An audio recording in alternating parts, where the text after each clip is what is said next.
Table याद होगी आप दोनों को? पीरियड टेबल याद होगी जितना यहाँ तक बताई थी, पूरे एस पूरे पी और इनके दो बता दिए थे। चलो ठीक है, दूसरी वाली सुनाओ। रिवाइज रिवाइज घर से करके आना है, यहाँ तो नहीं, अब नाम भी याद हो जाए। मतलब कुल मिला के ऐसा है कि हम जो जो कहेंगे वही याद करेगी सुबह। तो ठीक है सुबह, कल तुम्हें 5 किताबें रट के आ जाना है सभी विषय की। ठीक है सुबह, बात तो सुनती हो ना हमारी? आप कर लोगे ना इतना?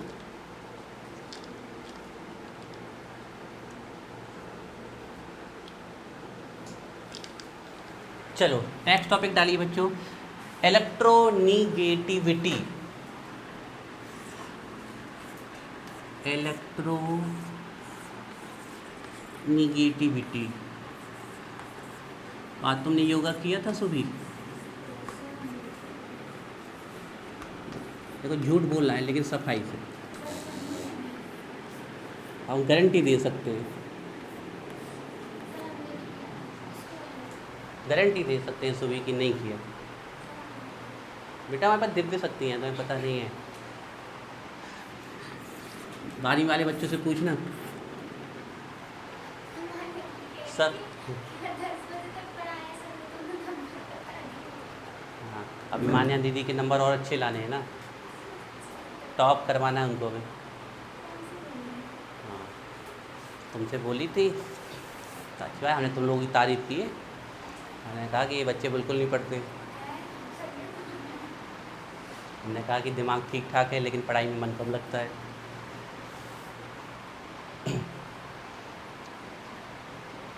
तो झूठ नहीं बोला करो सभी, गलत बात बेटा। झूठ है, झूठ है, झूठ है, पता है। अब तुम अपने मन में पूछो कि सर झूठ बोल रहे हैं कि सर। चलिए सब कुछ छोड़ के पढ़ाई में आते हैं। देखो बच्चों, सबसे पहले बच्चों देखो, इलेक्ट्रॉन को जब कोई अकेला एटम अट्रैक्ट करता है, ये इलेक्ट्रॉन घूम रहा और इस एटम ने इस इलेक्ट्रॉन को अट्रैक्ट करके अपने अंदर जोड़ लिया, तो this is called electron affinity. और पता एनर्जी, जो एनर्जी रिलीज होती है उसे हम क्या बोलते हैं? Electron gain. और अगर ज़बरदस्ती एंटर कराते हो तो फिर ये कैसी हो जाती है? पॉजिटिव। इलेक्ट्रॉन को जब कोई अकेला एटम, आइसोलेटेड एटम इलेक्ट्रॉन को अट्रैक्ट करता है तो ये कहलाती है इलेक्ट्रॉन गेन एंथैल्पी। लेकिन हमने कहा ये हाइड्रोजन था और एक क्लोरीन था, इसने अपना एक इलेक्ट्रॉन और क्लोरीन ने अपना एक इलेक्ट्रॉन देके बॉन्ड बना लिया। ये है कोवैलेंट बॉन्ड ना। तो ये बॉन्ड के इलेक्ट्रॉन बिल्कुल बीचों बीच होते हैं क्योंकि ये शेयर्ड वाले इलेक्ट्रॉन होते हैं। ना ये हाइड्रोजन के होते हैं ना क्लोरीन के होते हैं, दोनों के होते हैं। They are called shared electron.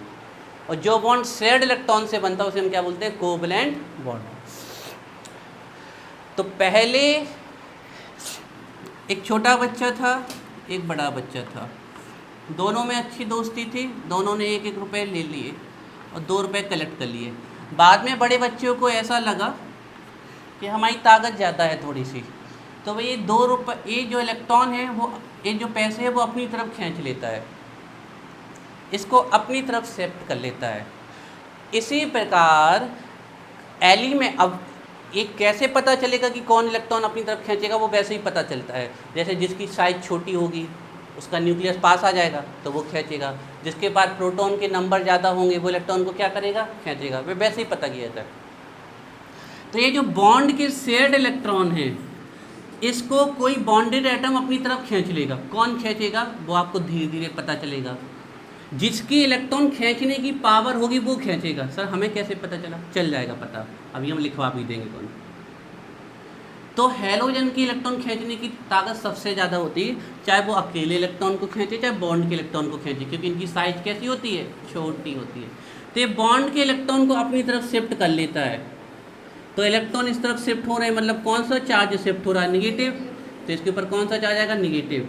और इस तरफ से निगेटिव चार्ज इस तरफ जा रहा है तो इस पर कौन सा चार्ज आएगा? पॉजिटिव। तो इसने इलेक्ट्रॉन के दोनों इलेक्ट्रॉन को, मतलब पेयर ऑफ इलेक्ट्रॉन को अपनी तरफ शिफ्ट किया, इलेक्ट्रॉन को शिफ्ट किया, इलेक्ट्रॉन को शिफ्ट किया और कौन सा चार्ज आया? निगेटिव। तो नाम क्या पड़ गया, इलेक्ट्रोनेगेटिविटी। अब फर्क क्या है, सबसे बड़ा फर्क क्या है इलेक्ट्रॉन गेन एंथैल्पी और electronegativity. The tendency of an isolated atom to attract electron is called electron gain enthalpy. जब कोई अकेला एटम एक इलेक्ट्रॉन को अट्रैक्ट करता है तो उसे बोलते हैं इलेक्ट्रॉन गेन एंथैल्पी। लेकिन जब जोड़े में से बॉन्ड के पेयर के इलेक्ट्रॉन कोई एटम अट्रैक्ट करता है तो उसको हम क्या बोलते हैं, इलेक्ट्रोनेगेटिविटी। फर्क समझ रहे हो, ये अकेले एटम की प्रॉपर्टी है, ये बॉन्डेड एटम की प्रॉपर्टी है। ये अकेला एटम कहीं घूम रहे इलेक्ट्रॉन को अट्रैक्ट करता है, ये घूम रहे इलेक्ट्रॉन को अट्रैक्ट नहीं करता, ये बॉन्ड के ही इलेक्ट्रॉन को क्या करता है, अट्रैक्ट करता है। बात समझ में आ रही है। ये किस में होती है, किसी बॉन्ड में नहीं होती है, ये बॉन्ड में होती है। कौन से बॉन्ड में, कोवैलेंट बॉन्ड में, जो शेयर से बनता है। डिफरेंस है, ये आपको अच्छे से बहुत क्लियर होना चाहिए कि इलेक्ट्रॉन गेन एंथैल्पी और इलेक्ट्रोनेगेटिविटी में difference. both have tendency to attract electron, but in case of electron gain enthalpy it is a property of attract of electron of by a isolated atom। एक अकेले atom के द्वारा electron को attract करने की tendency, लेकिन bonded atom में से किसी एक एटम के द्वारा इलेक्ट्रॉन पेयर को, इलेक्ट्रॉन के जोड़े को अपने तरफ अट्रैक्ट करने की टेंडेंसी लाती है इलेक्ट्रोनेगेटिविटी। एक और बहुत बड़ा फर्क है, ये इलेक्ट्रॉन को एक्सेप्ट कर लेता है। क्या करता है, एक्सेप्ट। ए से अट्रैक्ट करता है, इसके अंदर नहीं जाता, ये सिर्फ अपने पास शिफ्ट करता है। ध्यान रखना, इसमें तो इलेक्ट्रॉन इसका हो जाता है पूरी तरीके से, जो ये एक्सेप्ट करता है इलेक्ट्रॉन। ए से इलेक्ट्रॉन को क्या करता है, अपनी तरफ अट्रैक्ट। मतलब ये जोड़े के दो इलेक्ट्रॉन ज़्यादा किसकी तरफ शिफ्ट हो जाएंगे, इसकी तरफ, इसके घर में नहीं चले जाएंगे, इसकी तरफ शिफ्ट हो जाएंगे, ज़्यादा इसके पास पहुंच जाएंगे। और इसमें तो कहाँ चले जाएंगे, इसके घर में ही चले जाएंगे। ये डिफरेंस समझ में आया है क्या। अकेले एटम की प्रॉपर्टी इलेक्ट्रॉन को अट्रैक्ट करने की, इलेक्ट्रॉन गेन एंथैल्पी, ये इलेक्ट्रॉन को एक्सेप्ट करता है। बॉन्डेड एटम की प्रॉपर्टी इलेक्ट्रॉन पेयर, पेयर मतलब दो इलेक्ट्रॉन को अट्रैक्ट करने की प्रॉपर्टी क्या कहलाती है, इलेक्ट्रो। ये बॉन्ड में नहीं होती है, ये बॉन्ड में होती है। और कौन से बॉन्ड में होती है, कोवैलेंट बॉन्ड में होती है। इसकी तो पर्टिकुलर यूनिट होती है, क्योंकि इसमें एनर्जी रिलीज होती है, लेकिन इसकी कोई यूनिट नहीं होती। ये सिर्फ एक टेंडेंसी है इलेक्ट्रॉन को अपनी तरफ अट्रैक्ट करने की। यहाँ कोई एनर्जी ना तो ऑब्जर्व हो रही है ना रिलीज हो रही है, वैसे बगल बगल में खिसक रहे हैं, तो इसकी कोई भी यूनिट नहीं होती है। इसकी यूनिट होती है, पता ही होगा, इलेक्ट्रॉन वोल्ट किलोजूल पर मोल, है ना। ये डिफरेंस भी अभी हम लिखेंगे, तो लिखिए इलेक्ट्रोनेगेटिविटी में लिखिए।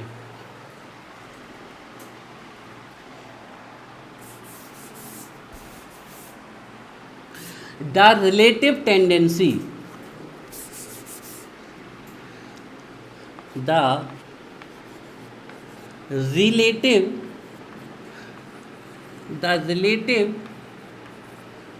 tendency,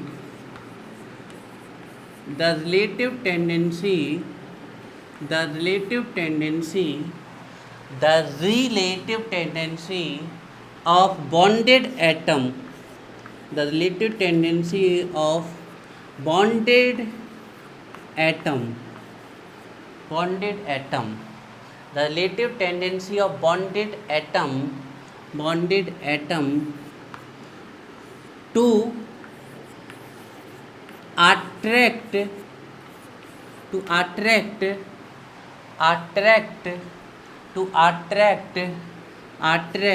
shared,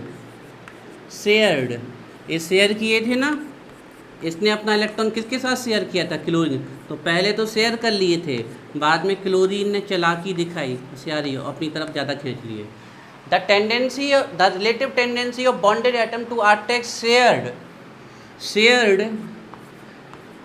पेयर मतलब जोड़ा, दो इलेक्ट्रॉन, पेयर मतलब दो electron, shared pair of electron,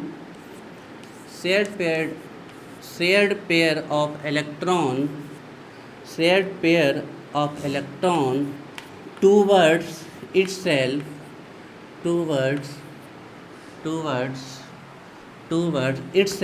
अपनी तरफ, towards itself is called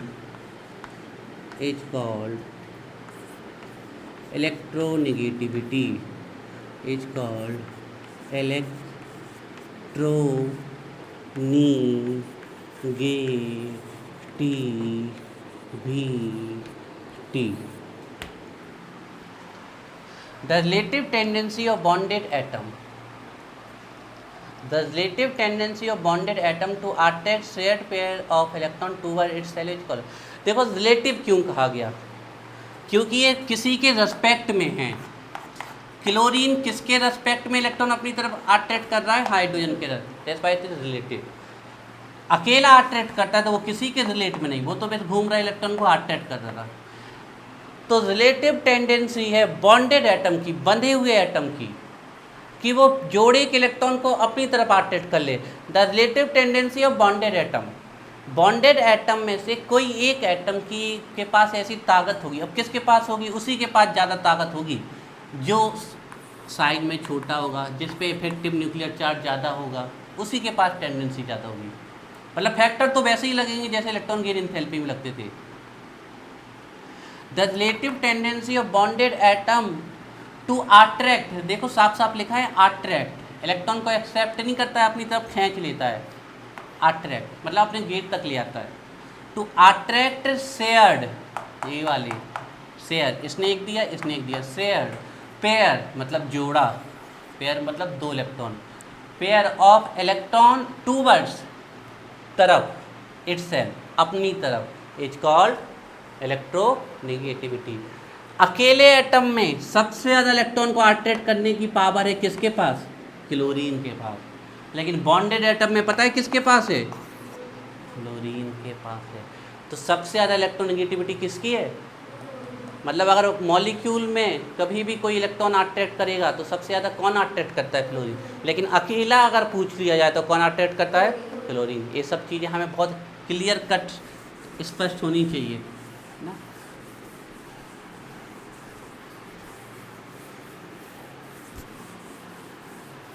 example देखते हैं।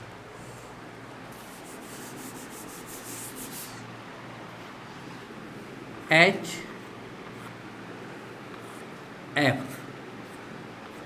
और ये है paired electron, pair electron, divide का साइन नहीं है, केमिस्ट्री में जोड़ा शो कर रहा है इलेक्ट्रॉन का, इलेक्ट्रॉन का जोड़ा शो कर रहा है, बॉन्ड है। और एक फ्लोरीन की पावर ज़्यादा है इलेक्ट्रॉन को अपनी तरफ अट्रैक्ट करने की। तो बताओ फ्लोरीन पे कौन सा चार्ज आएगा, निगेटिव चार्ज। इसको पार्शियल निगेटिव शो करना है, ऐसे डेल बना के माइनस लगाना है ना। पार्शियल का मतलब होता है कि ये परमानेंट इसके पास इलेक्ट्रॉन नहीं चले गए हैं, और इलेक्ट्रॉन गेन एंथैल्पी में तो परमानेंट चले थे। ये इलेक्ट्रॉन सिर्फ इसकी तरफ क्या होंगे, अटैच शिफ्ट हुए हैं, तो इसलिए इस पर निगेटिव चार्ज। हाँ अगर इलेक्ट्रॉन इसके घर में एंटर कर जाते तो हम परमानेंट चार्ज लगा देते, तो ये पार्शियल निगेटिव चार्ज लगाना पड़ता है। और इलेक्ट्रॉन इसकी तरफ से गए तो इस पर कौन सा चार्ज आएगा, पार्शियल पॉजिटिव। तो इसमें ज़्यादा इलेक्ट्रोनेगेटिव कौन कहलाएगा और कम इलेक्ट्रोनेगेटिव कौन कहलाएगा, फ्लोरीन कहलाएगा ज़्यादा इलेक्ट्रोनेगेटिव और हाइड्रोजन कहलाएगा कम इलेक्ट्रोनेगेटिव, है ना। तो ये मोर इलेक्ट्रोनेगेटिव है, मोर क्या, ये तो मोस्ट है। अभी इन दोनों में इसको मोर कह दे रहे, तो मोस्ट है, 118 में सबसे ज़्यादा इसी की है, मोर इलेक्ट्रोनेगेटिव है। और ये लेस इलेक्ट्रोनेगेटिव है।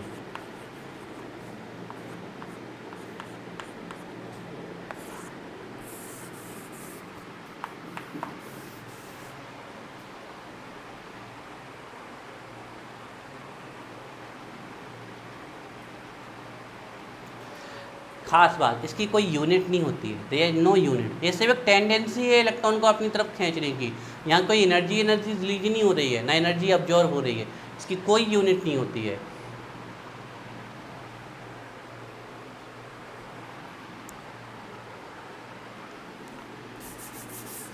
लिखिए,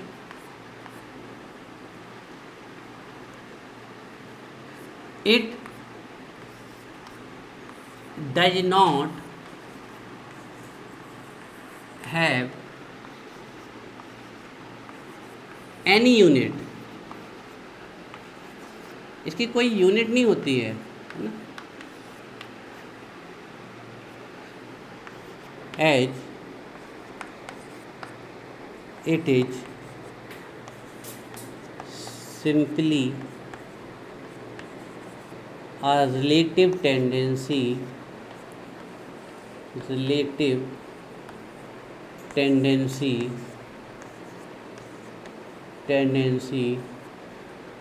to attract electron। ये सिर्फ इलेक्ट्रॉन को अपनी तरफ अट्रैक्ट कर रहे हैं, कहीं बाहर से नहीं ला रहे हैं। To attract electron. It does not have any unit. Have लिख लो, हैज लिख लो, आजकल सब जगह हैव का प्रयोग करते हैं, हैज भी लिख सकते हो। It does not have any unit, इसकी कोई यूनिट नहीं है।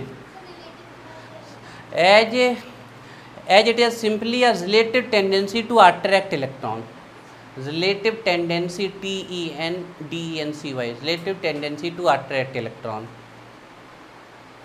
It does not have any unit, इसकी कोई यूनिट नहीं होती है, ध्यान रखिएगा, इसकी कोई यूनिट नहीं होती।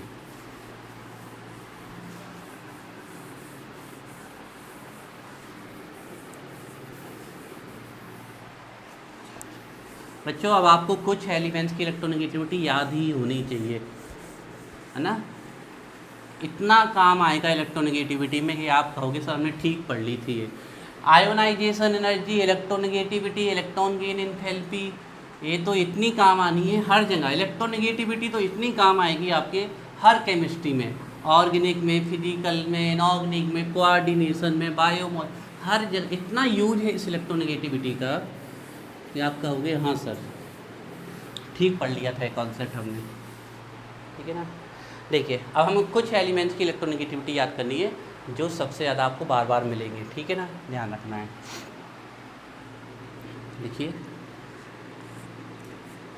इलेक्ट्रोनेगेटिविटी और सम एलिमेंट्स। देखो पाउली नाम के एक साइंटिस्ट थे, पाउलिंग स्केल बनाई थी उन्होंने। हाँ, पाउलिंग का प्रिंसिपल भी है, पाउलिंग स्केल।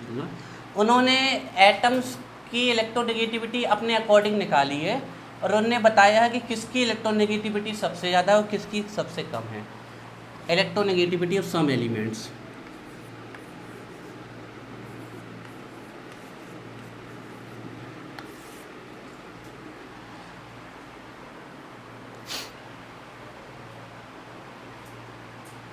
तो देखो ट्रिक से याद करा देते हैं आपको। फोन, PHON वाली फोन नहीं, FON वाला फोन है, केमिस्ट्री वाला फोन।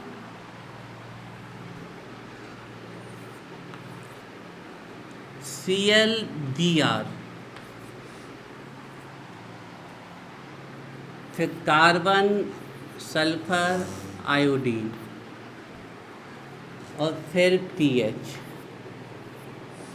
इतने एलिमेंट की तो आपको इलेक्ट्रोनेगेटिविटी कम से कम याद होनी चाहिए। तो देखो फोन, ये 3 सबसे ज़्यादा इलेक्ट्रोनेगेटिव एलिमेंट है पूरी केमिस्ट्री में। ये सबसे ताकतवर एलिमेंट के नाम से जाने जाते हैं।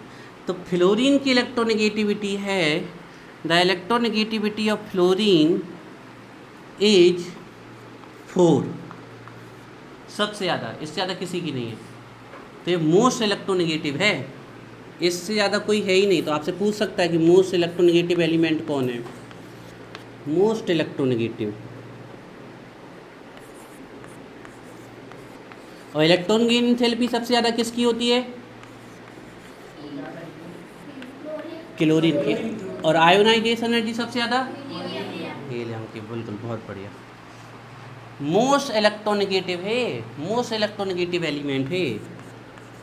मतलब अकेले में सबसे ज़्यादा अट्रैक्ट करता है क्लोरीन और बॉन्ड में सबसे ज़्यादा अट्रैक्ट करता है फ्लोरीन। सेकेंड सबसे खतरनाक एलिमेंट वो है ऑक्सीजन। इसकी 4 पाउली ने अपने अकॉर्डिंग मेजरमेंट किया है इलेक्ट्रॉन के अट्रैक्ट करने का, एक नंबर दिया है अपनी स्केल में। तो सबसे बड़ा नंबर 4 दिया गया है। सेकेंड नंबर पे 3.5 ये है ऑक्सीजन। आपको पता है इनर्ट गैसेस किसी के साथ रिएक्शन नहीं करती, सिर्फ इन्हीं 2 पहलवानों से रिएक्शन करती हैं। ज़बरदस्ती इलेक्ट्रॉन खींच लेते हैं, ज़बरदस्ती। अब आप देखो कितना ज़्यादा एक्सेप्शन आ रहा है, इसकी इलेक्ट्रॉन गेन एंथैल्पी सबसे कम हो जाती है, लेकिन इलेक्ट्रोनेगेटिविटी में किस नंबर पे आ रहा है, दूसरे नंबर पे आ रहा है। यही तो बच्चे याद रखना है। नाइट्रोजन और क्लोरीन की सेम है 3.0 मतलब 3, लेकिन फिर भी अगर अट्रैक्ट करने की बारी आएगी तो नाइट्रोजन और क्लोरीन में ज़्यादा अट्रैक्ट कौन करेगा, बता सकते हो कौन करेगा ज़्यादा? नाइट्रोजन ज़्यादा करेगा, क्योंकि नाइट्रोजन ऊपर रखा है, क्लोरीन नीचे रखा है, तो नाइट्रोजन ज़्यादा, मतलब दोनों की इलेक्ट्रोनेगेटिविटी बराबर है। बच्चों आपको पता है हाइड्रोजन बॉन्ड कौन बनाता है? हाइड्रोजन बॉन्ड सबसे ज़्यादा इलेक्ट्रोनेगेटिव एलिमेंट ही बनाते हैं। ये 3 ही हाइड्रोजन बॉन्ड बनाते हैं, फ्लोरीन, ऑक्सीजन एंड, 1-2 एक्सेप्शन है क्लोरीन के, लेकिन आपको क्लियर लिखा मिलेगा कि सिर्फ 3 ही, फ्लोरीन, ऑक्सीजन और नाइट्रोजन आपको दिख जाए तो आप समझ लेना वहाँ हाइड्रोजन बॉन्ड बनना चाहता है आपका। बहु अभी सिखाएंगे बेटा, अभी तो सिर्फ सुना रहे हैं, आपको बताएंगे। इसके बाद होती है ब्रोमीन की 2.8, फिर कार्बन, सल्फर और आयोडीन की, तीनों की सेम है 2.5, या आपको कहीं कहीं 2.4 भी लिखी मिल सकती है, तो उससे कोई परेशान नहीं होना है आपको। इस सेटिंग से इसीलिए बना दिए कि आपको ट्रिक से याद हो जाएंगे। और इसके बाद फॉस्फोरस और हाइड्रोजन की सेम होती है 2.1, कहीं कहीं आपको 2.2 भी लिखी मिल सकती है, तो आपको उससे दिक्कत नहीं करनी। तो देखो इसकी ट्रिक है, इसकी ट्रिक ऐसे, फोन समझ लेना कि कोई छोटा बच्चा बोल रहा है जो तुतलाता है, ठीक है। फोन, कलो, बिदर, काशी, पहलवान, ऐसे याद कर सकते हो। फोन, कलो, बिदर, काशी, पहलवान, ऐसे याद कर सकते हो। तो काशी अलग से भी याद कर सकते हो, काशी की कितनी है 2.4, पहलवान की कितनी है 2. और फोन की कितनी है 4, 3.5, 3, कलो बिरदर, कलो 3, बिरदर की याद हो गई, सबकी याद हो गई। पहलवान की 2.1, पहलवान मतलब क्या, फॉस्फोरस, हाइड्रोजन। काशी की याद हो गई, कार्बन, सल्फर, आयोडीन, कितनी है 2.4। फोन की याद हो गई 4, 3.5, 3.5, 3, कलो बिरदर की याद हो गई 3। अब आपको इतनी याद करा दी, याद रखना है। सबसे कम होती है सीजियम की, मिनिमम, सीजियम की इलेक्ट्रोनेगेटिविटी मिनिमम होती है। ये सबसे इलेक्ट्रोपॉजिटिव एलिमेंट है, इलेक्ट्रॉन को अट्रैक्टिंग करता है, सबसे ज़्यादा देता है, तो सीजियम की इलेक्ट्रोनेगेटिविटी होती है 0.7।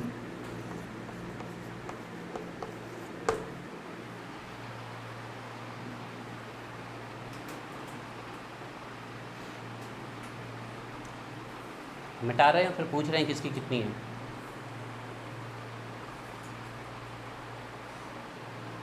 चलिए तन्वी यूनिट बताइए इलेक्ट्रोनेगेटिविटी की, तन्वी यूनिट जल्दी, इलेक्ट्रोनेगेटिविटी की यूनिट नहीं होती, तो बोल रहा है ना कि सर नहीं होती, it does not have any unit. चलिए आप बताइए हमें,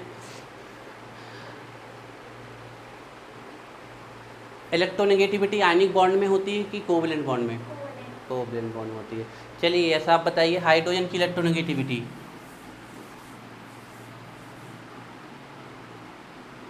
बोलो भाई, हाँ तो बोल रहा है ना, आप बोलो दिव्यांश। फ्लोरीन की,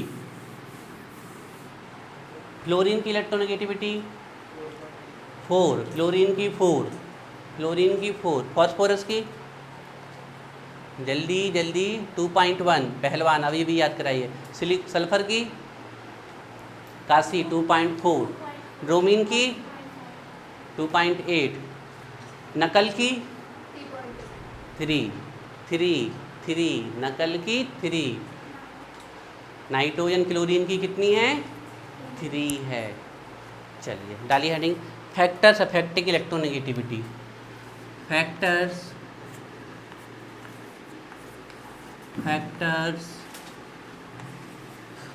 affecting factors affecting electronegativity। सीधी बात है, जो उसमें होता था वही इसमें होगा।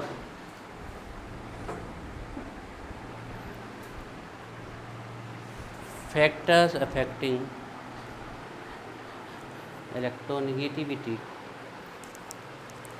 Factors affecting electronegativity.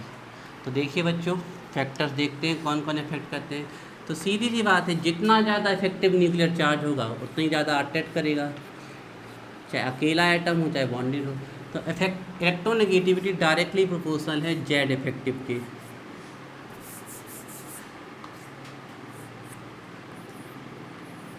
That mean effective nuclear charge. जैसे पीरियड में बढ़ता है तो ये पीरियड में बढ़ती जाएगी।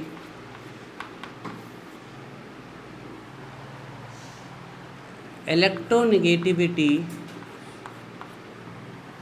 इन्वर्सली प्रोपोर्शनल होगी साइज के। जितना बड़ा साइज उतना कम अट्रैक्ट करेगा।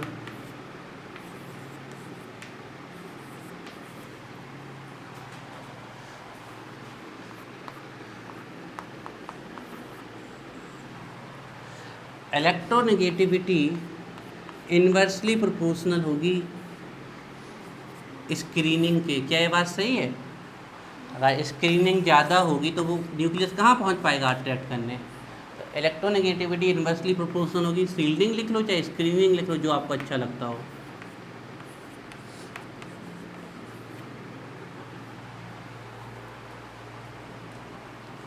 जितनी ज़्यादा शील्डिंग होगी न्यूक्लियस उतना ही ज़्यादा इलेक्ट्रॉन अट्रैक्ट नहीं कर पाएगा, चाहे बॉन्ड का हो चाहे अकेला वाला हो। अब बच्चों कुछ खास ना, कुछ खास आ रहे हैं यहाँ से। 4 नंबर, इलेक्ट्रोनेगेटिविटी उतनी ही ज़्यादा होगी जितना ज़्यादा पॉजिटिव चार्ज है।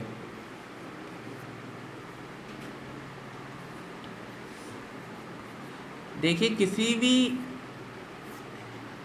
एलिमेंट पे जो चार्ज आता है ना, वो उसकी ऑक्सीडेशन स्टेट होती है। वो आती कैसी, वो थोड़ी दिनों में सिखाएंगे।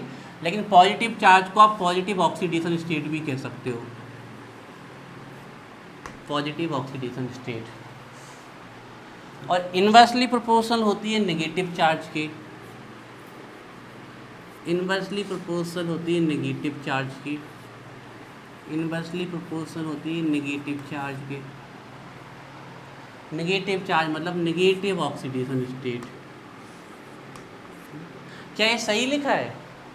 आप खुद ही बताओ। जिसमें पॉजिटिव चार्ज होगा वो इलेक्ट्रॉन को और तेज़ी से अट्रैक्ट करेगा ना, और जिसमें नेगेटिव चार्ज होगा वो इलेक्ट्रॉन को क्या करेगा? रिपल करेगा। सीधी सी बात है।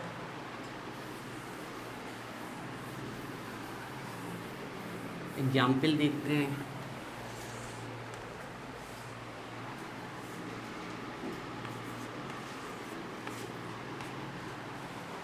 जैसे हम पूछ लें हाइड्रोजन प्लस और हाइड्रोजन माइनस, तो ज़्यादा इलेक्ट्रॉन कौन अट्रैक्ट करेगा?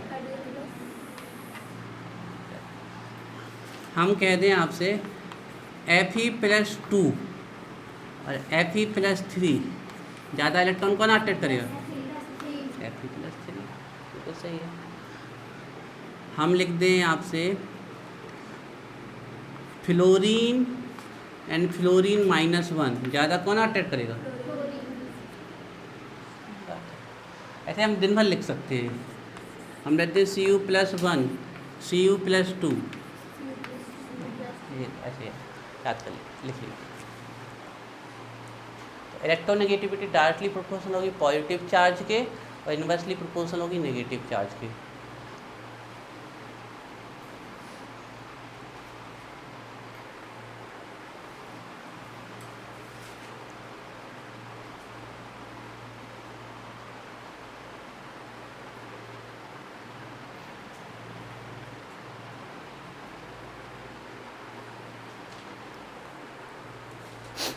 एक लास्ट और फैक्टर है